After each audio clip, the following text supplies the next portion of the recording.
성가 합창단이 의대나 간호대 나온 게 아니고 음대 나온 거 맞죠? 이렇게 힘있는 찬양을 들으면 마음에 참 후련함이 차오르기도 합니다. 팬데믹 상황에서 우리가 오랫동안 대면 예배를 드리지 못하다가 올해 부활절에 처음으로 교인들이 모여가지고 예배를 드렸습니다. 그 교인들이 교회에 올 수 없었을 때 텅 빈 공간을 바라보면서 예배를 드릴 때마다 마음이 쓸쓸하고 그랬는데 교인들이 가득 교회당을 가득 메우고 우렁우렁 찬양 소리가 이렇게 울려오고 있을 때 그 말할 수 없는 감동 느꼈는데, 그런데 교인들도 다 많은 분들이 울고 있었습니다. 함께 예배를 드린다고 하는 것이 얼마나 아름다운 일인가 하는 것이고요. 살다 보면 우리가 지치고 힘들고 맥이 빠지고 그럴 때가 있는데, 그래도 예배 공동체 속에 내가 들어와 있다고 하는 것이 우리를 일으켜 세워줄 때가 아주 많이 있습니다. 교회라고 하는 것을 어떤 사람들은 부정적으로 얘기하는 사람들이 있지만은 이 교회에 속해 있다고 하는 게 얼마나 중요한 일인지 모릅니다.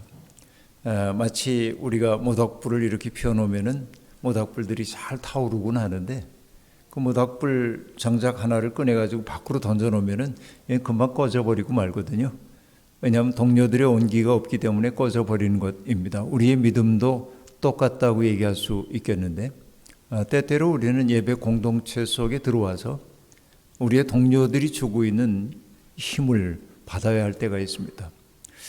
여러 해 전 제가 유럽을 한 50일 정도 떠돈 적이 있는데요. 안식월을 맞이하여서 제가 가고자 했던 곳은 세 군데였습니다. 크게 보면은 세 군데였는데, 하나는 이 한국 교회가 너무 부유하게 되고 또 권력을 누리기 시작하면서부터 한국 교회가 오히려 파워를 잃어버렸다. 힘이 있을 때 오히려 파워를 잃어버리는 이 역설. 오늘 아침 시간에도 얘기했습니다만 예수님은 아무것도 가진 것이 없었기 때문에 당신을 선물로 주었고, 여기에서 인격적 변혁의 사건이라고 하는 강력한 파워가 나타났는데, 우리는 인격을 변화시키기보다는 돈으로 뭔가를 해결하는 일이 교회에도 익숙해지면서 교회는 오히려 아주 파워가 없는 집단이 되었습니다. 그래서 어떻게 하면은 가난의 영성으로 우리가 돌아갈 수 있을까 하는 생각 때문에 제가 찾아갔던 것은 성 프란치스코 성인이 머물렀던 이탈리아의 아시시였습니다. 아시시에 가보신 분들은 아시겠습니다만은 아주 언덕 위에 있는 아름다운 중세 형태의 예배당 수도원입니다. 오늘 여러분 아침 오전 집회 마치고 대구 동산병원과 청라언덕 여기를 이렇게 둘러보았습니다. 유적들을 살펴봤습니다. 옛날에 지금 있는 그 동산을 아이들이 죽고 그러면 갖다 묻기도 하고 버리기도 하고 쓰레기 오물투척하고 그래서 대구 사람들이 똥산이라고 불렀다고 하기도 했는데, 그런데 그곳을 변화시킨 거죠. 선교사님들이 여호와 이레의 동산으로 바꿨다. 이게 이제 놀라운 일입니다. 뭔가를 바꿔내는 거예요. 그 얘기를 들으면서 제게 떠오른 게 뭐냐면, 아시시라고 하는 그곳이 어떤 곳이었냐? 죄를 지은 사람들을 처형하던 장소입니다. 처형하고 떨어뜨려서 버리는 장소였어요. 바로 그 죽음의 장소를 프란체스코 성인은 자기들의 수도원의 자리로 정한 겁니다. 왜냐하면 죽음의 자리를 생명의 공간으로 바꿔내는 거죠. 이게 이제 놀라운 일인데요. 이 대구 동산병원, 이 동산의료원에서 바로 그런 이야기를, 스토리를 갖고 있다고 하는 게 정말 놀라웠고, 그렇죠. 그러니까 악지를 길지로 바꿔내는 것이 믿음의 보람이라고 본다면 정말 우리의 소명 그런 건데, 이 동산의료원이 아주 과거에 그 동산병원이 그런 역할을 감당했다는 게 너무 아름답고 자랑스럽게 그렇게 여겨졌습니다. 다 그 마음으로 산다면 얼마나 좋을까요? 그런데 여러분 그 아시시라고 하는 곳을 제가 처음에 갔고 두 번째 갔던 것은 뭐냐면은 한국교회 개신교회가 잘 배우려고 하지 않아요. 이 개신교회의 특색은 남들이 가지고 있는 좋은 것 있으면 자꾸 배워야 하는데 우리 것만 소중하다고 하는 경향이 있단 말이에요. 그런데 제가 보기에는 이 개신교회가 잃어버리고 있는 아름다운 것들이 있습니다. 소위 정교회라고 하는 정교회가 가지고 있는 신학의 풍부함을 배울 필요가 있다고 느꼈고, 그래서 정교회의 전통이 그대로 남아있는 곳을 좀 찾아가자 해서 간 곳이 조지아하고 아르메니아라고 하는 나라 수도원들을 제가 순례하고 수도사들하고 얘기 나누고 이런 경험들이 있었습니다. 그들의 예배에 동참하면서 제가 느꼈던 감동이 어마어마하게 큽니다. 여기에서 우리가 느끼는 것들이 참 많은데요. 특별히 조지아라고 하는 곳에 갔을 때 처음에 호텔 숙소에 들어가서 짐을 풀어놓고 가까운 곳에 있는 정교회 예배당에 갔는데 성경 읽는 소리가 들려옵니다. 조지아 말로. 저는 조지아 말은 한마디도 모르는데, 그런데 어떤 분이 성경 낭독되는 그 앞에 서가지고 가만히 한 여성이 듣고 있는 모습을 이렇게 봤습니다. 제가 그때 글을 쓰기를 뭐라고 썼냐면은 온몸이 귀가 되어 듣는다고 한 말이 이런 거였다. 그분은 그런 태도로 듣고 있었고 우렁우렁 들려오는 그 말을 저는 하나도 이해할 수는 없었지만은 내 가슴속에 이상한 울림이 이렇게 왔습니다. 왜 이러지? 내가 여행 중에 피곤해가지고 그런가? 그런 느낌 때문에 바깥으로 나갔습니다. 그리고 잠시 있다 또 들어갔어요. 또 그 소리를 듣고 성경 낭독하고 수도사들이 거기에서 찬양하고 이 소리를 듣는데 가슴에 큰 울림이 왔습니다. 이게 예배가 주는 힘이에요. 언어를 우리가 알지 못해도 어떤 그 전례가 우리를 어떻게 회복시키는지를 경험했던 순간입니다. 내가 너무 감상적이지 않았나 하는 생각이 들었어요. 그래서 조지아에서 아르메니아로 넘어갔다가 일주일을 지내고 다시 돌아와서 조지아 묵었던 그 호텔에서 다시 묵으면서 또 갔어요. 비슷한 느낌을 또 받았습니다. 이게 이제 굉장히 강렬한 원래의 체험을 우리에게 주고 있는데요. 그러니까 여기에서 전 많이 배웠습니다. 또 한 군데 제가 찾아갔던 곳이 어디냐면은 프랑스의 떼제 공동체라고 하는 곳에 갔습니다. 유럽의 기독교가 죽어간다고 많은 사람들이 얘기를 하고 있는데, 그러나 그 떼제에는 수없이 많은 젊은이들이 몰려와서 하나님 앞에 예배를 드리고 기도를 하는 공간이었습니다. 왜 이 젊은이들은 여기 올까라는 의문을 품고 그곳에 가게 되었습니다. 그런데 그 떼제라고 하는 공동체가 갖고 있는 그 따뜻함을 저는 느꼈어요. 어떤 것들이냐? 그곳은 환대의 공간이었습니다. 사람들을 있는 그대로의 모습으로 수용을 해줍니다. 어떤 사람이 공동체 속에 들어와 가지고서는 예배에 참석하든 참석하지 않든 아무도 간섭 안 해요. 자유롭게 지낼 수 있어요. 그러나 내가 그곳에서 받아들여지고 있다고 하는 걸 누구나 다 경험을 했습니다. 사람들 사이에 벽이 무너지는 것을 경험했습니다. 여러분, 저는 나이가 들어갔으니까 35살이 넘은 사람들은 시니어부에 속해가지고 그래서 젊은이들과 구별해 놓습니다. 왜냐하면 나이 든 사람들이 젊은이들에게 부당한 영향력을 행사하지 못하도록 분리를 이제 해놔요. 그리고 이제 우리 성경 공부 이제 하는 시간이 되면은 거기에는 브라더 한 분이 강의를 이제 합니다. 근데 어떻게 하냐면 영어 할 수 있는 사람 그룹, 독일어 할 수 있는 사람, 스페인어 그룹, 이탈리아 그룹 이렇게 있어요. 저는 이제 영어나 독일어 이런 거 이제 들을 수 있는데, 그러니까 거기 이렇게 있는데 이 브라더가 강의를 하면은 스페인어를 사용하는 사람들 가운데 영어를 잘하는 사람이 스페인어로 통역을 해요. 독일어로 통역하고 재밌어요. 웅성웅성한 소리 들으면. 근데 이 브라더도 재밌는 사람입니다. 이 언어를 다 알아요. 언어 천재입니다. 이렇게 그거 아니지. 그러고 그 말로 설명해주고 이제 이런 경우도 있었어요. 근데 거기 가면 모두가 다 봉사를 해야 되거든요. 그 제가 했던 봉사는 뭐냐면 점심 식사하고 설거지하는 모임입니다. 설거지하는 게 제 일이었어요. 근데 설거지할 때 저의 파트너가 누구냐면 네덜란드에서 온 주교, 미국에서 온 성공회 주교, 어디에서 온 누구 다 그런 사람들이에요. 근데 우리 다 설거지하면서 다 찬양을 하면서 설거지를 즐겁게 하고 많은 대화들을 나누게 됩니다. 근데 우리가 있을 때 한 2,000명 정도가 화해 예배당이라고 하는 곳에 모여서 기도회를 해요. 설교는 없어요. 때제에 그 기도회에는 설교가 없습니다. 말씀 낭독만 있고. 그런데 저는 이제 거의 제일 앞자리에 이렇게 앉아 있는데 때제 찬양이라고 하는 것은 크게 부르지 않아요. 열정적으로 부르지 않습니다. 조용히 반복합니다. 근데요, 조용하지만 2,000명이 함께 부르는 찬양이 쏙 밀려와요. 앞에 이렇게 앉아 있으면. 이게 어마어마한 영적 파워, 그게 느껴져요.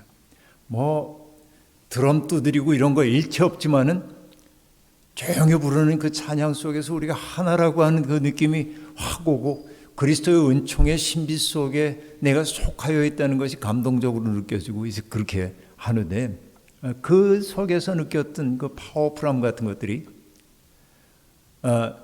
문화와 인종과 피부색 이런 모든 것들을 넘어서서 우리가 그리스도 안에 하나라고 하는 강력한 일체감을 느끼게 만들어주고 젊은이들은 그곳에 와서 그 경험을 품고 나가서 일하는 거예요. 근데 때제의 정신이 이 젊은이들에게 심어주고 있는 것이 뭐냐면 여러분 로저 수사라고 하는 분이 2차 세계대전 말미에 그 때제 공동체를 만드는데 전쟁이 끝나기 전에 그런 생각했어요. 이 시대에 가장 어려운 사람을 우린 도와야겠다 하고 생각했고 그 최초의 어려운 사람으로 그들이 생각한 게 누구냐면 여러분 역설적입니다. 이게 독일이 전범 국가잖아요. 그러니까 프랑스에 잡혀 있었던 독일 전범들이 있습니다. 다 손가락질 당하고 미워하잖아요. 그러니까 그 미움받는 그 사람들을 찾아가서 돌보기 시작해요. 그러니까 가장 도움을 필요로 하는 사람이 누구인지를 묻는 거예요. 이게 그 공동체의 특색입니다. 베트남 전쟁이 벌어졌을 때는 베트남 전쟁에서 어려움을 겪고 있는 사람들과 고아들을 데려다 돌봐주는 일들, 이런 일들을 해가면서 우리가 서 있어야 하는 자리는 가장 고통받는 자리여야 한다고 하고 거기에 서는 것이 공동체의 특색이고, 그러니까 거기에서 많은 사람들이 감동을 받고 돌아가 평화를 위해 일하는 것을 경험하게 되었습니다. 이게 참 문제죠. 제가 여러분의 찬양의 감동을 얘기하다가 그만 제가 쓸 시간 절반을 써버리고 말았는데요. 예, 이런 그 느낌들, 정말 그 은혜의 세계는 이렇게 이제 지속이 되는 건데요. 그러니까 예수님과 만난 얘기를 첫 시간에 했었고, 두 번째는 만난 이후에 주님과 동행하면서 제자들이 경험했던 것이 무엇일까에 대한 생각들을 해봤죠. 예수님에게는 나라고 하는 게 없었고, 그죠? 나의 영광, 나의 욕망 이루기 위해 누구를 수단으로 삼는 일 없었고, 정말로 나를 보내신 그분의 뜻을 행하기 위해 살아가는 모습을 제자들은 목격했던 거죠. 그래서 예수 그리스도의 사명 선언이라고 하는 게 무엇입니까? 여러분, 갈릴리 나사렛 회당에 들어가가지고서는 회당장으로부터 이사야 말씀이 적혀 있는 두루마리를 펼쳐가지고 읽었던 것이 뭐냐면 가난한 자에게 복음을 전하는 그 얘기 아닙니까? 소위 가포 눈물 하고 말하는데, 가난한 자의 복음을, 포로된 자에게 해방을, 눌린 자에게 해방을, 그렇죠? 가포 눈먼 자에게 다시 보게 함은, 바로 이게 희년의 사건인데, 예수 그리스도가 하시고자 했던 일은 뭐냐면은 세상에서 그렇게 천대받고 있는 사람들을 일으켜 세워서 그들이 자기의 인생을 한껏 살아가도록 돕는 것이 예수 그리스도의 마음이었죠. 그래서 요한복음 10장 10절 얘기했습니다. 양들로 하여금 생명을 얻고 또 얻어 풍성하게 하기 위한 것이 나다. 주님은 언제나 당신을 그렇게 선물로 주셨습니다. 누군가를 카피하려고 하지 않았습니다. 언제나 하나님의 마음이 무엇인지를 막바로 들어가는 직관력을 주님은 가지고 있었습니다. 옛날부터 하던 얘기가 뭐냐면 개한테 돌을 던지면 개는 자기를 때린 돌을 쫓아간답니다. 그런데 사자에게 돌을 던지면 사자는 즉시 돌 던진 사람을 덮친다고 합니다. 바로 이것이죠. 예수 그리스도는 율법이라고 하는 이 작구에 매여 있지 않고 그 율법이라고 하는 언어 속에 담겨 있는 그 언어 속에 담겨 있는 하나님의 마음을 직관적으로 알아차리고 거기에 반응을 하셨던 분이죠. 그러니까 주님은 누구의 눈치도 보지 않고 자유로웠어요.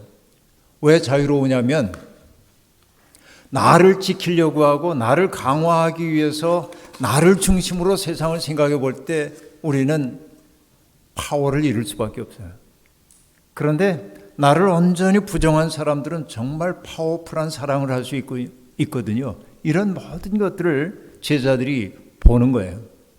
병든 사람을 바라볼 때마다 예수님이 병든 사람을 어떻게 여기셨습니까? 그냥 안 됐다. 당시의 사람들은 병을 어떻게 해석했죠? 하나님 앞에 죄를 지었기 때문에 벌로 저 사람이 병을 앓는 거야. 이게 신학적 해석이잖아요. 얼마나 냉혹합니까? 여러분, 오늘날도 그렇습니다. 많은 사람들이 고통받는 사람들을 보면 그 고통의 문제를 덜어주려고 하기보단 해석해요. 신학적으로 해석하는 거예요. 이게. 여러분, 어떤 사람이 예수님에게 와가지고 묻잖아요. 어떻게 영생 얻을 수 있습니까? 그러자 예수님이 물으십니다. 계명을 지키라. 계명 어떤 계명이에요? 너 어릴 때부터 아는 계명이 있잖아. 계명의 본질이 뭐냐고 당신은 생각하냐고 주님이 묻자 그가 뭐라고 얘기합니까? 전심전력 다해서 하나님 사랑하고 이웃 사랑하라는 것입니다. 그러자 예수님이 얘기합니다. 그렇게 살아. 그러면 돼. 하잖아요. 심플해요. 그렇게 살면 돼. 근데 여러분 그렇게 살기 어렵잖아요. 하나님 사랑하고 이웃 사랑하기가 어렵잖아요.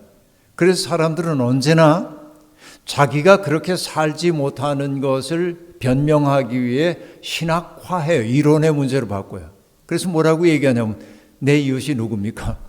이웃의 범주를 따져 묻는 거예요. 꼬투리를 점점 잡아가는 겁니다. 그때 주님이 들려주신 그 말씀이 어떤 말씀입니까? 선한 사마리아 사람의 비유잖아요. 어떤 사람이 예루살렘에서 여리고로 내려가다가 강도를 만났다는 것입니다. 그런데 제사장과 레위 사람은 강도 만난 사람을 보고 지나쳐갔다는 겁니다. 그런데 사마리아 사람이 등장해서 그에게 다가갔고 자기가 가지고 있던 포도주와 올리브 기름을 부어 상처를 소독하고 치료해 줬고 자기의 나귀에 태워서 이 사람을 여관으로 데리고 갔고 여관에서 돌보아 준 다음에 길을 떠나면서 여관 주인에게 비용이 더 든다면 내가 갚을 테니 정성을 다해 이 사람을 치유해 주십시오. 그리고 갔다는 거예요. 그리고 주님이 묻습니다. 내 생각에는 누가 선한 사람이냐고 묻죠. 그때 내 생각엔 누가 이 강도 만난 사람의 이웃이 되어 주었느냐 이렇게 묻습니다. 그러자 그 질문자는 뭐라고 대답합니까? 자비를 베푼 자니이다 그렇게 얘기합니다. 맞죠? 근데 주님의 말씀이 또 아파요. 가서 너도 그와 같이 해라야. 이게 중요한 거예요. 한다라고 하는 게. 예수 그리스도는 고통받는 사람들을 보게 될 때 그들을 신학적 문제로 보지 않았어요. 여러분 우리는 어떤 대상들을 바라볼 때마다 처리해야 할 문제로 바라볼 때가 아주 많이 있습니다. 어떤 상황을. 그런데 주님은 그것을 처리해야 할 문제로 바라보지 않고 내가 어떻게 도와줄 수 있을까를 먼저 생각했어요. 이게 그리스도의 마음이에요. 우리가 정말 예수를 믿는다고 한다면 그 마음을 배우기 시작해야 하는 거죠. 그렇죠? 이게 이제 예수 그리스도의 사랑이에요. 그래서 주님이 병든 사람들을 볼 때마다 성경이 어떻게 기록하고 있냐면 불쌍히 여겼다, 긍휼히 여겼다, 민망히 여겼다. 이런 말들이 나와요. 근데 이때 불쌍히 여기다, 긍휼히 여기다라고 하는 그 단어는 헬라어로 스프랑크니조마이라고 하는 단어인데요. 이 스프랑크니조마이라고 하는 말, 긍휼히 여기다라는 말은 명사형인 스프랑크논이 변형된 말입니다. 스프랑크논의 뜻은 뭐냐면 창자라는 뜻이에요. 창자.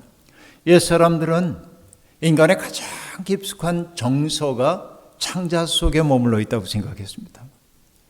여러분, 여호와께서 우리의 심장을 감찰하시나이다라고 얘기할 때 그 심장은 사실은 여기 하트를 말하기도 하지만은 키드니예요. 콩팥. 여호와께서는 우리의 가장 깊은 콩팥, 거기에 감정이 머무는 자리이고 의지가 머무는 자리라고 생각했어요.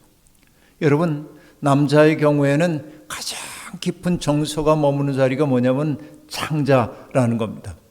우리말로도 여러분, 애 태우다, 애 끓이다 할 때 애라고 하는 게 창자를 뜻한 말이에요.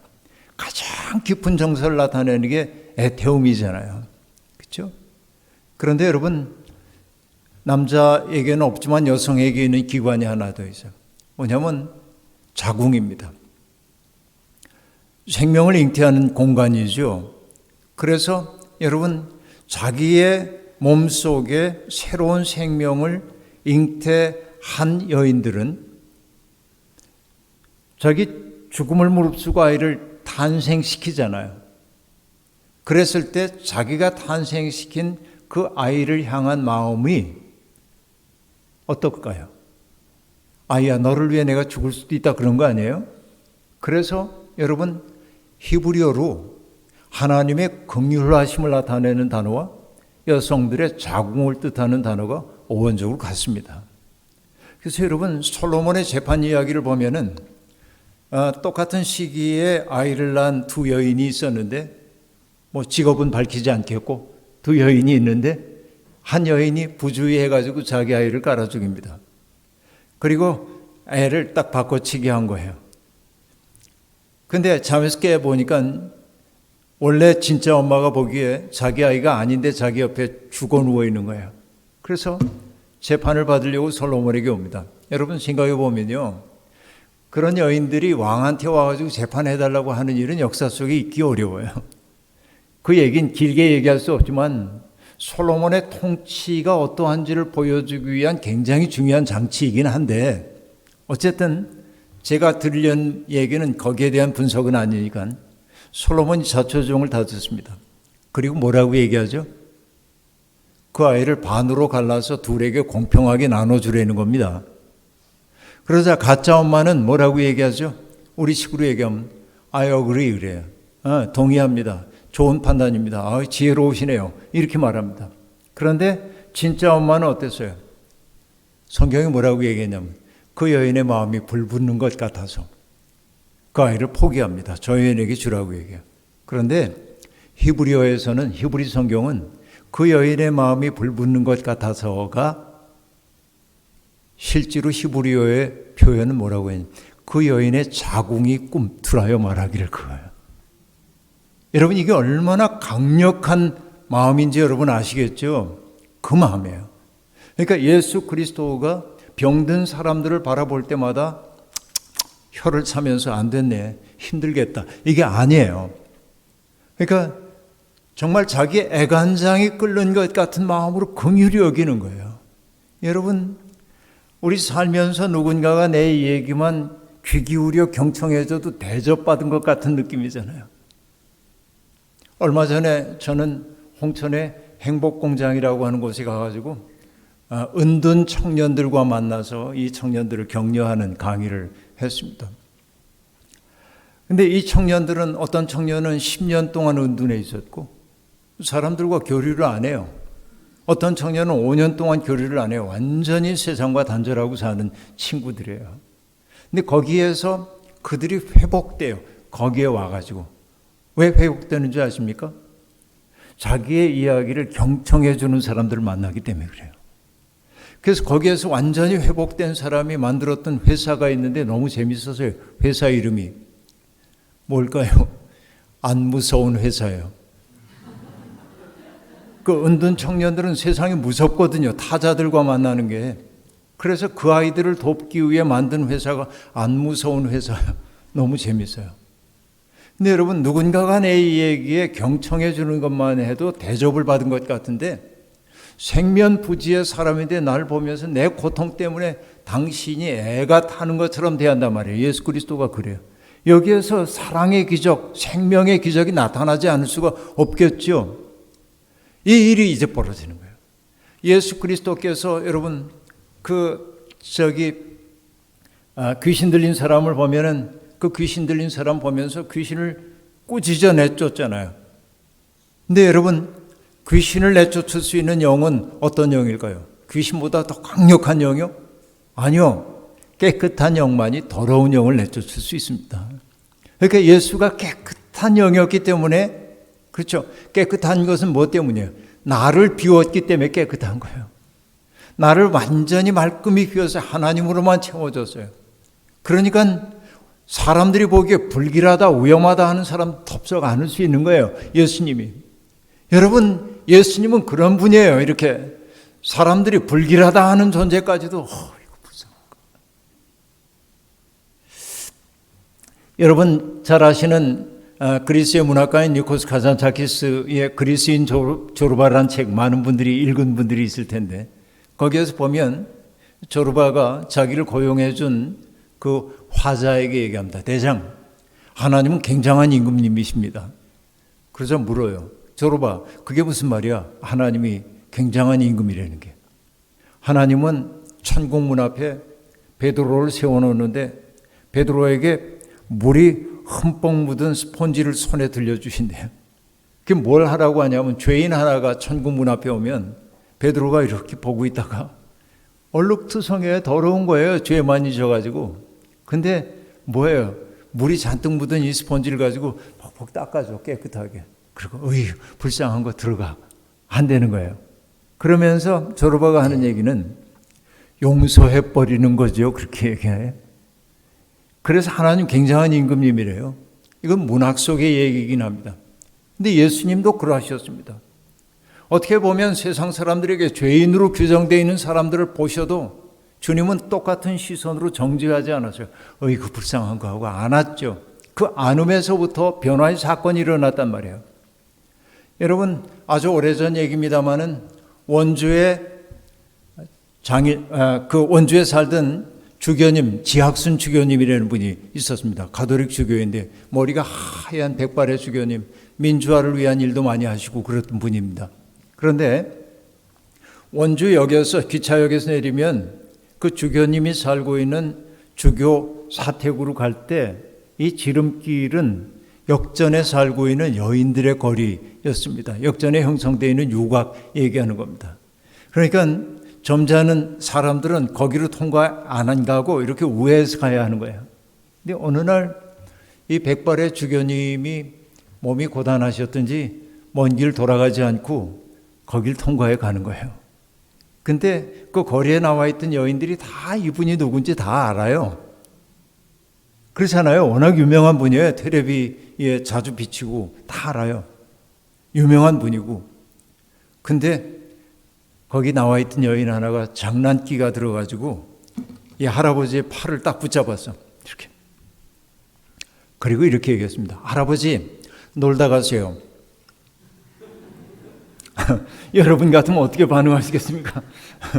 지금 제가 가는데 날 붙잡고 할아버지 놀다 가세요. 그러면 아니에요, 나 바빠요.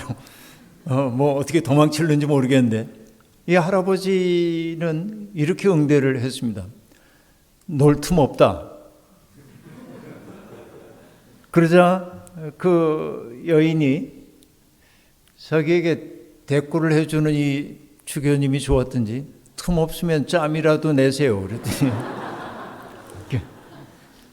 짬도 없다. 그랬더니 짬이 없으면 새라도 내세요. 그러자 새도 없다. 그리고 주교님이 지갑을 꺼내가지고 돈을 꺼내 그 손에 쥐어주면서 옛다, 사탕이나 사 먹어라. 그러고 가신 거예요. 그 이야기를 듣고 이것을 시로 쓴 사람이 김지하입니다. 김지하 씨가 이걸 시로 쓴 거예요. 그 내용 그대로, 지금 제가 한 내용 그대로입니다. 저는 시를 분석하는 사람으로 생각해 봐요. 그 이후에 그 여인이 어떻게 됐을까? 그날 그 여인의 마음속에 뭔가 씨가 떨어졌다고 저는 생각해요. 그게 뭐냐? 그동안 이 세상, 서러운 세상 사는 동안 이 여인이 경험했던 시선은 어떤 것입니까? 욕망에 가득 차 있는 자기를 쾌락의 대상으로 보는 남성들의 눈, 혹은 더럽다고 사람들이 손가락질하는 그런 눈을 늘 만나고 살았잖아요. 그런데 그 주교님은 그를 어떻게 대했어요? 손녀를 대하듯 아무런 윤리적 판단도 없이 그냥 따뜻하게 하나의 존재로 받아들여 준 거죠. 이것이 그 여인의 마음속에 뭔가 변혁의 씨가 들어있을 거다. 그 이후의 이야기는 모르지만 그 이후에도 그 생활을 계속했을 가능성이 있어요. 그러나 어느 날 문득 그때의 광경을 떠올리면서 자기 속에 있는 존엄을 되찾게 되지 않았을까 하는 생각을 해보는 거예요. 그러니까 예수 그리스도는 어떤 사람을 죄인으로 규정하는 것을 좋아하지 않았어요. 그러니까 세상에 의해 버림을 받은 사람들을 다 그냥 품에 안았어요. 가엾어요. 이 사람들이. 이걸 경험했던 사람들이 예수님을 보고 뭐라고 하냐면 이분은 하나님의 아들이었다 그러는 거예요. 이게. 이 경험이란 말이에요. 이게. 어느 날 여러분 예수님이 가이사랴 빌립보에 가실 때 제자들에게 물으셨습니다. 사람들이 나를 누구라고 하냐? 그러자 제자들이 들었던 소문 얘기합니다. 세례 요한이 살아나왔다는 사람도 있고요. 예레미야라고 하는 사람도 있고요. 엘리야의 환생이라고 하는 사람도 있고요. 어쨌든 예언자 가운데 한 사람이라고 얘기합니다. 주님이 물으십니다. 너희는 나를 누구라고 하느냐? 그때 베드로가 하는 유명한 대답이 있죠. 주는 그리스도시요 살아계신 하나님의 아들입니다. 라는 고백입니다. 자, 그런데 이 고백이 왜 중요하냐면 이렇게 보시죠. 마가복음 1장 1절로 가는데요. 마가복음 1장 1절을 보면은 어떻게 되어 있습니까? 하나님의 아들 예수 그리스도의 복음의 시작이라 이렇게 시작됩니다. 마가복음 1장 1절이. 그런데 여러분 옛날에 요즘은 저도 이 아이패드를 쓰고 있습니다만은 옛날에는 파피루스나 양피지에 글을 쓰잖아요. 그러니까 굉장히 고가입니다. 이게. 그러니까 글을 쓴다고 하는 것은 정말 완벽하게 머릿속에서 글을 만들고 나야 비로소 펜을 들어 쓰는 거예요. 근데 저도 30년 이상 신문과 잡지에 글을 써왔습니다만 글 쓸 때마다 제일 어려운 일이 뭐냐면 내가 써야 한 내용은 알아요. 그런데 더 어려운 게 뭐냐면 첫 문장을 어떻게 할까? 네? 첫 문장을 어떻게 할까? 이게 고민이에요. 첫 문장이 떠오르면은 되게 그 다음엔 쉬워져요. 그러니까 여러분 김은혜 칼의 노래를 보면 섬들마다 꽃이 피어났다, 꽃이 피었다 졌단가, 이렇게 첫 마디가 나와요. 이순신 장군 얘기인데 그 얘기로 그 작품 전체의 내용이 짐작이 된단 말이에요. 여러분 톨스토이의 안나 까레니나라고 하는 책에 보면 유명한 문장이 있잖아요. 행복한 사람은 다 고만고만한 하지만 불행한 사람들은 다 나름 불행하다 그런단 말이에요. 행복한 사람의 행복의 빛깔은 비슷비슷해요. 근데 불행한 사람들은 저마다 나름 불행해요, 이게. 근데 그 한 문장이 안나 까레니나라고 하는 그 대작을 방향을 보여주고 있단 말이에요. 여러분 호메로스의 호메로스의 일리아스라고 하는 책에 보면 첫 문장이 뭐냐면 노래하라 무사여. 무사는 이제 뮤즈 여신들을 얘기하는데 노래하라 뮤즈여 아킬레우스의 분노를 그렇게 말해요.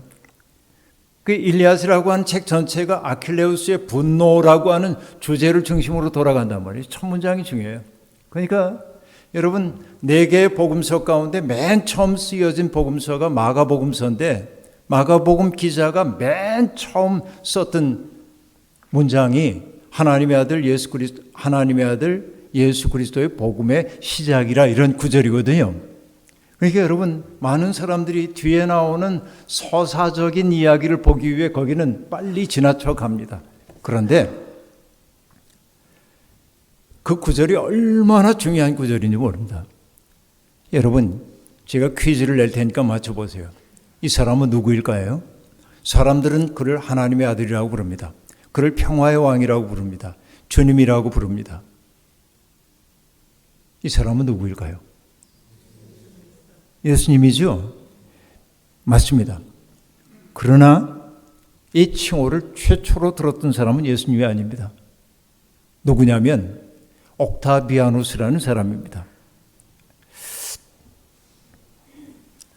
제가 오늘 앞에 찬양대 얘기를 하느라고 시간을 많이 잡아먹어가지고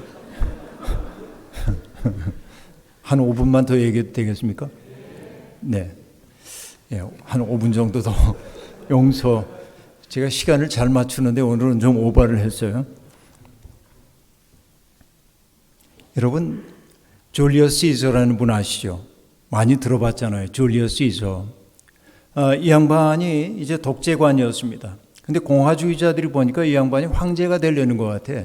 그래서 가장 가까웠던 블루투스를 비롯한 공화주의자들이 모반을 일으켜가지고 죽이죠. 셰익스피어의 줄리어스 시저라는 책에 보면 줄리어스 시저가 칼에 찔려 죽으면서 그러죠. 브루투스 넘어져도 이거 유명한 말 아니에요?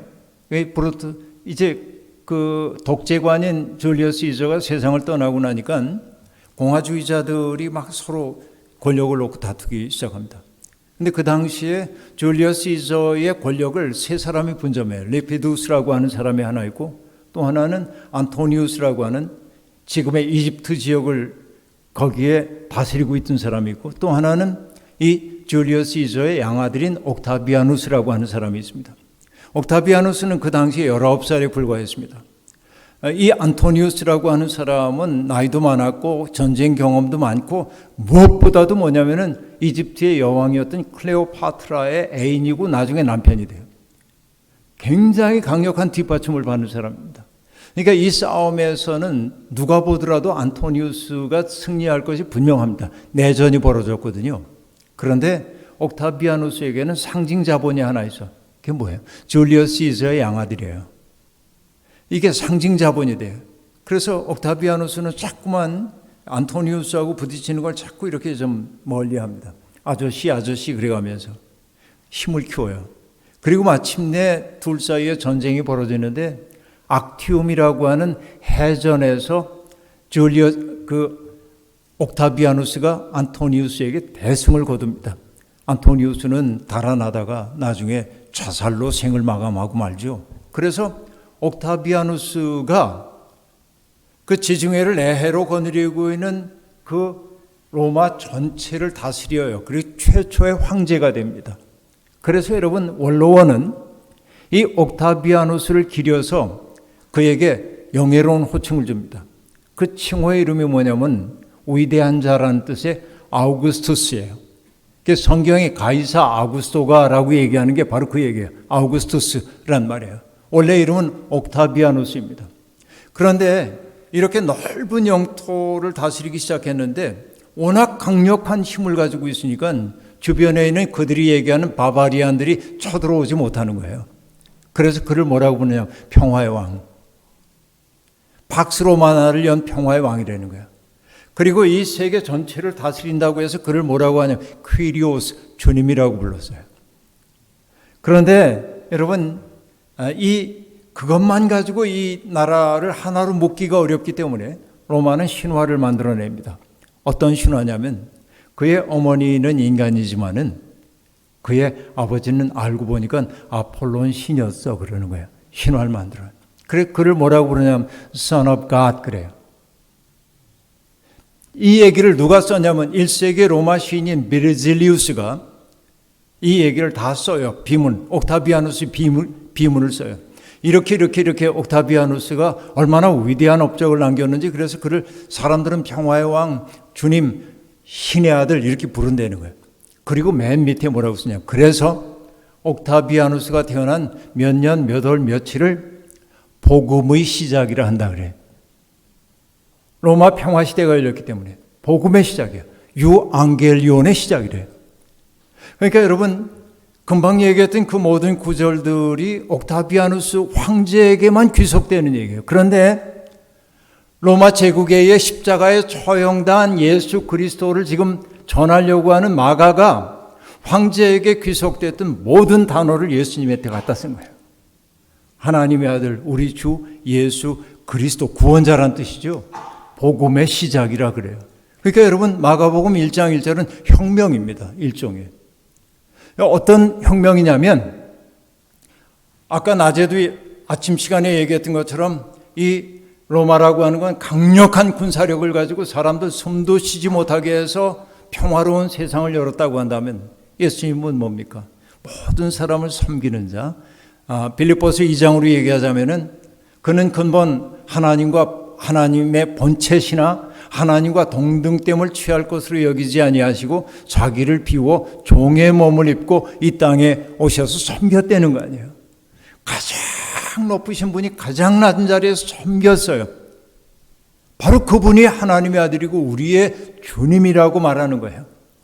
여러분 베드로가 주는 그리스도시요 살아계신 하나님의 아들입니다. 이렇게 고백했을 때 바로 그걸 고백하고 있는 거예요. 아름답죠? 여러분도 같은 고백에 있죠? 그러나 문제가 있어요. 주님이 그 고백을 들으신 다음에 뭐라고 얘기합니까? 바요나 시모나 내게 복이 있다. 그것을 내게 알게 한 이는 혈육의 아버지가 아니야 하늘에 계신 내 아버지야. 그렇게 말하면서 주님이 하신 말씀 너의 이름 위에 내 교회를 세울 거야. 천국의 역사를 너한테 줄게. 그리고 뭐라고 얘기해요? 내가 땅에서 매는 것은 하늘에서도 매일 것이고 땅에서 푸는 것은 하늘에서도 풀릴 거다라고 얘기합니다. 우리의 질문, 그러면 여러분 잠그는 방식으로 열쇠를 쓰려는 거예요? 풀라는 방식으로 쓰려는 거예요? 당연히 풀라는 방식으로 쓰려는 것입니다. 좋죠. 그 얘기를 하고 난 다음에 주님이 뭐라고 하냐면 내가 예루살렘에 올라가면 박해를 받고 죽을 거야 하고 얘기합니다. 그때 베드로가 뭐라고 얘기하죠? 안 된다는 거예요. 주님 앞을 가로보면서. 그런 일은 있을 수가 없다는 거예요. 왜? 베드로의 고백 속에는 그리스도로 말미암은 영광과 기쁨은 있지만 그리스도와 함께 할 수 있는 고난은 없었기 때문에 그렇습니다. 우리의 믿음도 그럽니다. 주님을 주님으로 고백하고 있지만 예수님을 하나님의 아들로 주님으로 고백하지만은 우리들도 그래서 그분과 더불어 영광을 누리기를 원하고 예수님과 더불어 열리고 있는 아름다운 세계를 꿈꾸고 있긴 하지만은 이 악한 세상 속에서 주님을 따른다는 게 얼마나 많은 희생을 요구하고 있는지에 대한 생각은 없는 거지. 이것이 여러분 베드로의 고민입니다. 오늘 우리는 어떻습니까?